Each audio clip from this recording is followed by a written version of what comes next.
everyone.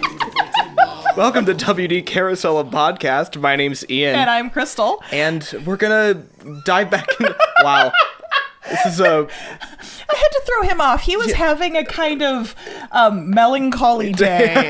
And so I have to be odd, we know. Just a lower energy thing. So, like, when one of us is having that problem, one of us has to just kind of, like, punch the other up. It's fine. It's all good. So... And this is where, Patreon helps. So, yeah. If you want to know what the heck's going on before this happens, Patreon. Yeah, Patreon's good. Patreon's good stuff. And on that note, let's talk about our sponsor. So, this episode is sponsored by Jenny. She is from Sea Witch Adventures. She is a personalized Disney vacation planner. Yes. Although she can do a lot more than just Disney vacations, too.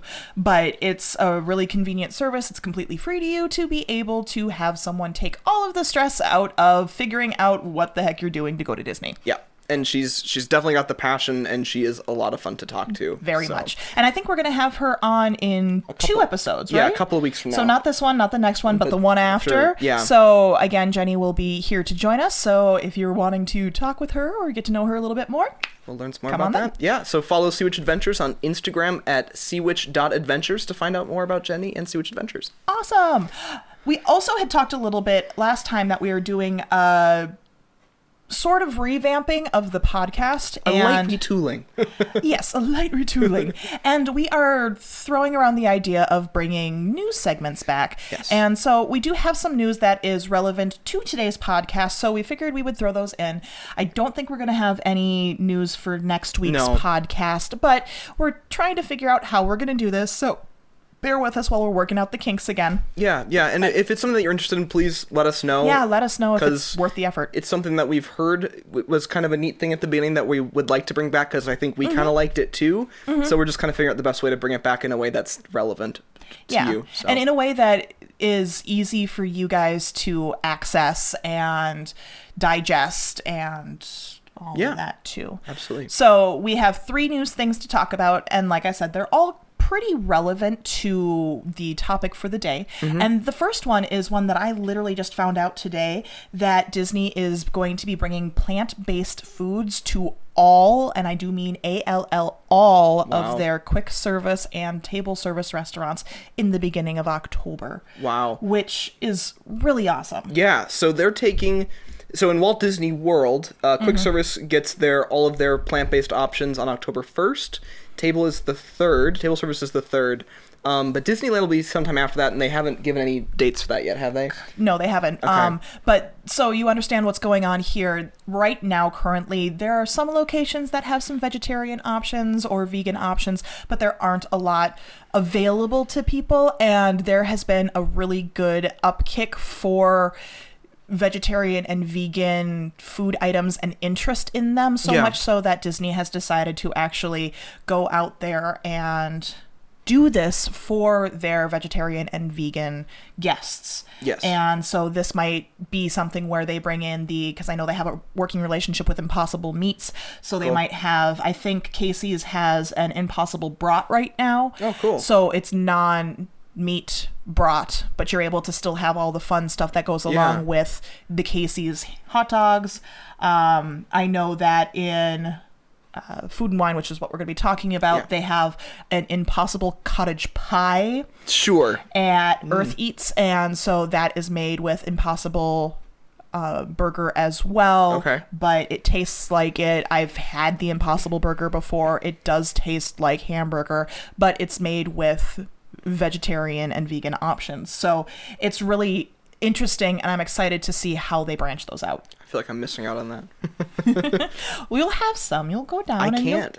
Oh, no, you can't. I'm allergic to everything from Impossible and Beyond food. Oh. I had high expectations, but they ended up filling in a bunch of soy protein and everything, even though it's not like always the primary thing. Yeah, I'm very annoyed. So if Impossible Foods or Beyond Foods is watching this or listening to this, please know that if you could do a soy-free option, that'd just make Ian's life a lot better. Well, and I thought Beyond was made with like peas and that's beets. That's what it's supposed to be made of, but it's also got like a soy protein texturizer and stuff in it. Oh, yeah, okay. I'm irritated. Anyway, so that's me. That's a separate thing.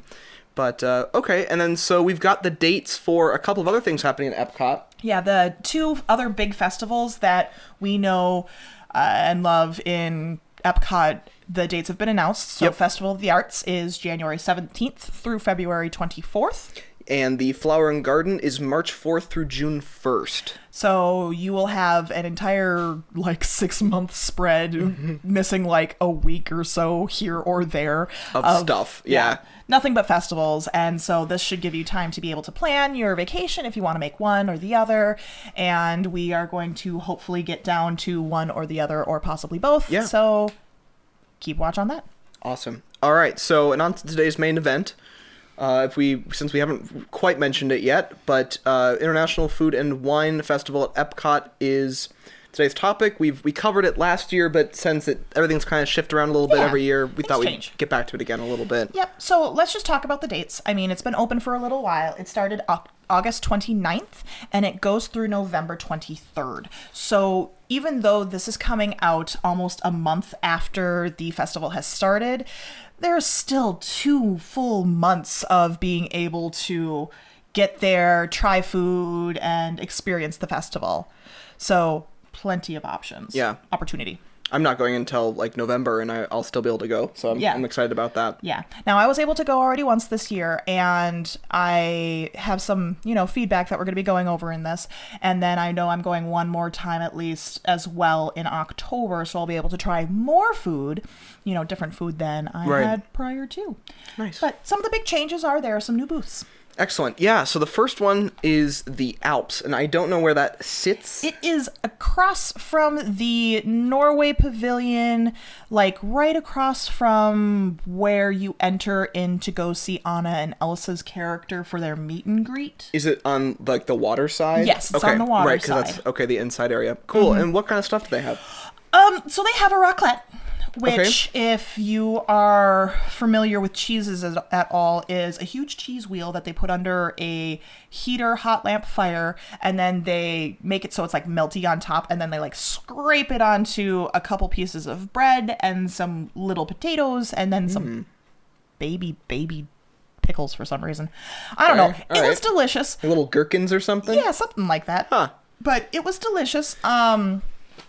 It was really interesting because if you don't go on a hot day, because they prep the meals, and they do this with every single booth, they prep the meals ahead of time, so that way when someone comes, they can just, kind of hand a meal straight to them right off the warmer. And I mean, they're still making them, so it is fresh, but I mean, within 5 minutes. And at that point in time, that melty cheese, if it's not warm anymore, is going to coagulate. Yeah, congeal a little bit and can make it a little bit harder. Now, I prefer it to be on the bread versus the potatoes, but they always seem to scrape it on the potatoes. Well, there and you the go. Pickles. I don't know why, but get your cheese off my pickles.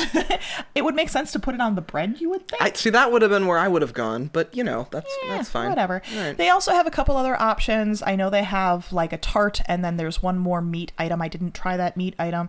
I think that's going to be on my to-do list for next time. Okay. Very good. And that's all we got there. The next is the Appleseed Orchard. Is that the one that's in Canada? Yeah. And I know you spent some time in that one. We did. So this one, they are redoing the Circle Vision movie for Canada. And so while they're refilming, and then they're actually going to be getting rid of the individual screens and make it one continuous screen around too. So it's not going to be 9 or 10 independent screens. Yeah, they're going to have... They tried so hard. They were really working on it the first time. Yeah. But they decided to open that up and make it a vending area. Yeah. A festival booth. Yeah. And it is really beautiful in there. Yeah, when she sent me the first pictures, she was like, can you recognize what this space is? And I had to look above the streamers they'd put in to see the Circle Vision screens, because I would not have recognized it otherwise. It almost looks like a big top. Yeah, it really does. That and the wooden armrests, because yes, there's the rails nothing are there else. Still. Nothing else in the world is quite like the weird Circle Vision armrest things. Anyway, yeah. So the leaning posts. Yes, but don't lean too hard and don't sit on them. Yes, you're not allowed to sit on them. In there, they have it divided into 2 sections, and one is strictly for wine, and they have a charcuterie board. The other one is for ciders and beers, and then they offer apple caramel popcorn. Okay. And they have a picture of the old Disney short with Johnny Appleseed on there. Oh. And I was like, oh, look at you. You're doing a throwback. Doing a throwback That's kind thing. of neat. It's kind of neat. We had the cider flight, and it was fairly good. You know, we had a favorite each, and then we both did not like the other one. But, you know, that happens with So the it's flight. a flight of 3? Yep. Okay. And were they all Canadian ciders? No. So they're just they were kind of... not Canadian at all. So the Appleseed Orchard is not necessarily connected to any one country? Correct. Okay. It is apple themed. Gotcha. It just happens to be in Canada. Well, just like, you know, the cheese studio and the chocolate studio. Yeah. This is the apple studio. The Apple Studio. Think about it like that and you'll be good to go. Although the charcuterie, you know, I didn't try it, but it looked interesting. But that's not apples. But, you know, you get it. Yeah. I was going to say, I kind of want a charcuterie board now. Haven't had a good one in like a really long time. Anyway, moving on. There's plenty of options here at the Food and Wine Festival. That is true. Awesome. Now, you also mentioned there are a couple of these that have not yet opened. Correct. That are announced to open. So there's 2 of those. The first is the Donut Box. That's replacing the test track where we had the cronuts last year. Gotcha. Okay. Or where I had the cronut last year. Correct, and I watched you. Very sadly. That must be so gross. I'm so sorry, buddy, that I made that noise. And you know what's funny is I was looking at the menu, the anticipated menu for the donut box. There's only like one thing of donut holes on there. That's funny. And then there's like a fritter, which is kind of a donut, but Yeah. I would think that like Taste Track with their cronuts would make more sense to call it the donut box than getting rid of those. And I don't know. Well, Yeah. we'll have to see. We don't know what they're doing. Yeah, it's opening October 1st, so just a few more days and you'll be able to figure out what's going on. Sweet. Now, unlike the Donut Box, the next one, Cool Wash, also opens on October 1st, but I have no idea what that is, because the Donut Box was fairly self-explanatory, but Cool Wash, I have no idea. So that's right across the way from the donut box. You remember that area where there is that car? Yeah, and does it have like the misters and stuff? Yeah, I know So what they're you're talking doing that there, and that's supposed to be like a build your own slushy station. about. Oh, okay. You can have like an option of a couple bases, and then you can throw stuff in there. You know, I kind of get that. You know, because it's like, if I remember correctly, like how I felt that moment when I was standing outside of Test Track right there, I was very warm. So like the kind of the cool, slushy, like cool, you know, okay, I feel it. So I feel it. I don't know if they're going to get rid of the car, if they're going to keep the car there for us to line around. They should just leave everything as it is and just add it in there, because it's got that misty thing and you stand in the mist and everything. Anyway, sorry.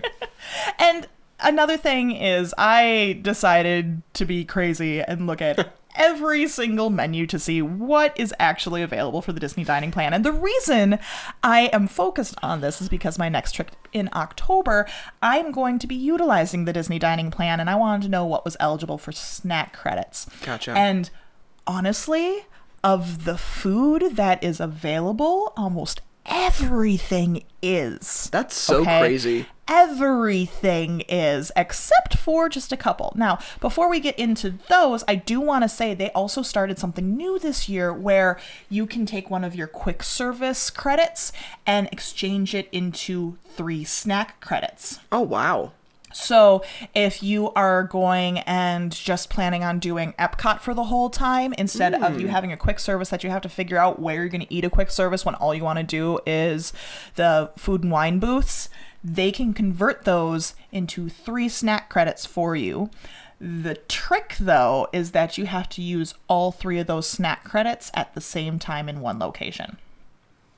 So make sure if you're going to a booth, it's a booth that you want 3 individual items So it's from. same day, same location, basically? Yeah, you can't do like 2 credits here, 1 credit over at that booth. It needs to be 3 credits at the one booth that you're at. Booth. Yes. So this is specifically for...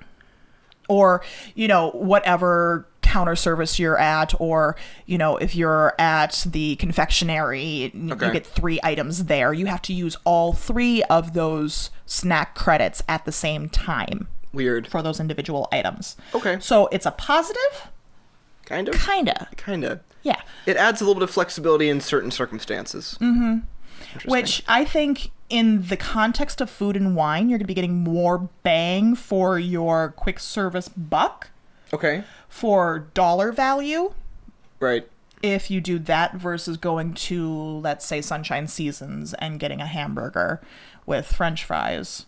Here you can get, go to, like we were just talking about with the Alps, you can get the raclette, you can get the other one that I can't still remember, and then you can get the blueberry torte. Right. Okay. So you can get all three of those at the same time, and then you're getting more food, I feel, than you would going to Sunshine Seasons per se. Right. But you have to use them all in the same location. Gotcha. So that being said, there are, like I said, just very few things. And I don't know if this is because, I don't know, maybe I just didn't remember them being on the Disney dining plan snack credit option. I thought I had everything down right, but that's my caveat on this. Grain of salt. Yes. So, at Islands of the Caribbean, there is only one food of all the foods that is not on the Disney dining plan. And it is the quesito? Quesito puff pastry? With sweet cream cheese and guava sauce. So, their dessert option is not available for the snack credit. Okay. Yes. The other options there are fine. The snack credit. Yeah. Oh, funny. So maybe I didn't pay attention to it. I don't know. But the puff pastry. So just no puff pastry. No puff pastry for you. At Refreshment Port, there are 2 poutines that are not available for the snack credit. Huh. One is the duck confit. Okay. And one is the beef brisket. Gotcha. Okay. And I mean, I can kind of understand maybe those. They sound like they're more expensive to make, potentially. Especially the duck one. But then you can go to the Canada one and get their stupid Le Cellier's filet, and it's like $8.50, and that's still on the snack thing. And as you can tell, I'm so thrilled that I had it. But if you want to know more about the specifics, just go check out the video that we will be posting Thursday. I think so. Yeah, we'll get there. We'll get there. So those 2 poutines at Refreshment Port are not available. The Wine and Dine Studio, the Artist Palette of Wine and Cheeses is not available. It makes sense because it has the alcohol involved in there. Yeah. So that is not part of the snack credit. Okay. But they do have a cheese trio that is. Okay. So it might just be without the wine. Okay. Is snack capable. Gotcha. But with the wine is not. Gotcha. Okay. And then obviously the last one. It's a funnel cake stand. And you just can't have funnel cakes. Well, no, I didn't check the main ones. I was only looking at the specific festival one, and they're offering a mini funnel cake, and that is not. But I feel like their regular funnel cakes probably are. That's crazy. Maybe they're doing it because they don't want you to waste your snack credit on a tiny one. Oh, Disney would love you to waste your snack credits. I'm just saying, like, what other reason could they possibly have? I don't know, and that's why I'm thinking maybe because I was not paying too much attention at that point in time. But I mean, so that is the ones that are not snack credit possible that I wrote down. I think everything else is. And if those are, then congratulations to you. You can go ahead and use your snack credits. Very good. So a little additional stuff. The pricing for all this stuff, specifically for the oh my goodness, festival stuff. Everything is between $4 and $8 for the booth stuff. With the change. So I mean, like I said, the steak at Canada was like $8.50. And the lobster roll is like $8.50, but it won't go over $9. Gotcha. Okay. And so if you are not on the dining plan and you are trying to budget what you want, figure out what you're going to do. I know a lot of people who go down with like a Disney gift card. They pre-buy a gift card or they get a gift card there and they have it loaded for a certain dollar amount. That way they don't overspend when they're down there, because it's so easy to spend more money at those booths than you're anticipating. Right. Oh, absolutely. You're like, that looks good. That looks good. That looks like $20. They did come out with the beer info, so I thought that was kind of interesting. Okay. So a couple of years ago, they shrank the beer cup size. Gotcha. To 6-ounce pours. Gotcha. Which will cost you somewhere between $4 and $6. But I thought it was interesting how the beer flights, those pours are 4 ounces each. Okay. And you're paying $9 standard for the flight. Okay. So 12 versus, 6 times 3 is 18. If you had 2 drinks for $12 and 12 ounces versus, more. Math. I work in math. And I just thought it was interesting because I feel like you get more bang for you're more beer for your buck. Beer for your buck. If you do the flights. And I would just be like, yeah, so I want the flight of this, and this. Ma'am, that's the same drink. I understand. I still want the flight. Please and thank you. Thanks. Or find someone to split it with, which is what we were doing when we were down there. Right. And that worked out really well. Nice. Also this year, the wine sizes. They shrink the wine sizes for the wine flights. They are itty-bitty. It's like taking communion. And they still want to charge you Muko bucks. Oh. Do not do the wine flight. Wine. I mean, I like wine, but I don't think cost per value is there. At all. Yeah. At all. So I would just go down, check it out. My favorite food, let's just do this real quick, of that trip, I would say, is the scallops in the Wine and Dine studio that is on the pathway from Future World to World Showcase. Okay. And it was very delicious. It was the best way to end off. Very good. Versus the worst food that we had there. I'll give you that as well. I'm gonna guess. Okay. It was the steak. Yes, it was. Dear gods, I do not understand why everybody is obsessed with the steak in Canada.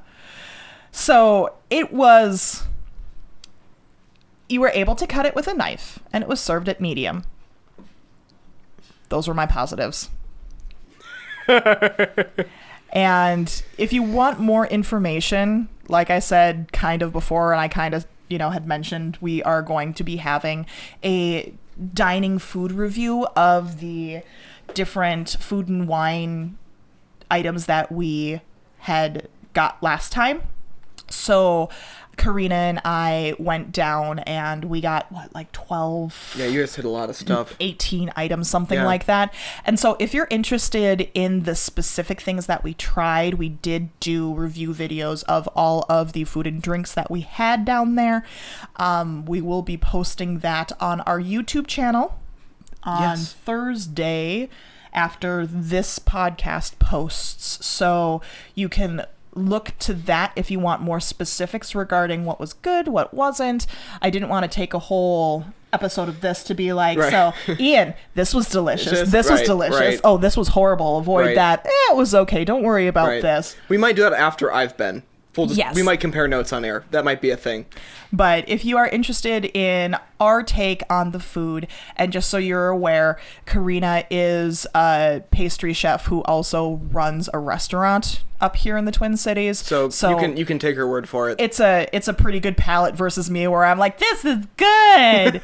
This is not good. Which works out pretty well because I lived with a chef for a while. But don't undersell your palate.